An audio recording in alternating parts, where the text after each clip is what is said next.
বৰ্ণাঢ্য 5-দিনীয়া কাৰ্যসূচীৰে নিজম পৰিল কাৰ্বি যুৱ মহোৎসৱস্থলী তৰালাংছৰ বাকৰি। পৰম্পৰাগত লোকসংস্কৃতিৰ এই মহোৎসৱে অতিক্ৰমিলে 47টা বৰ্ষ। কাৰ্বি সাংস্কৃতিক সমাজৰ সভাপতি চন্দ্ৰ সিং প্ৰকাশ এই মহোৎসৱে শান্তিৰ বাৰ্তা প্ৰেৰণ কৰিছে।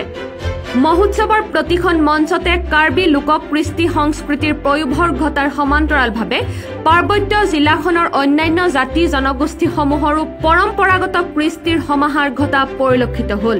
কাৰ্বি আংলং বুলি নহয়, সমগ্ৰ উত্তৰ পূৰ্বাঞ্চলৰ যি সাংস্কৃতিপ্ৰেমী ৰাইজ আছে তেওঁলোকৰ সহায় সহযোগিতাত আমি সফলৰূপে আমি গঢ়ি তুলিব পাৰিম বুলি আমি আশা ৰাখিছোঁ।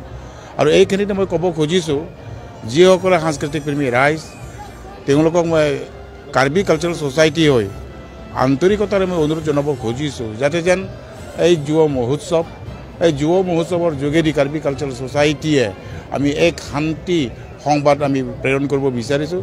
এই ক্ষেত্ৰত সকলো সাংস্কৃতিক প্ৰেমী ৰাইজে সঁহাৰি জনায়। সামৰণি দিনাও অতি ব্যস্ততাপূৰ্ণ কাৰ্যসূচী প্ৰত্যক্ষ কৰা হ'ল প্ৰতিখন মঞ্চতে।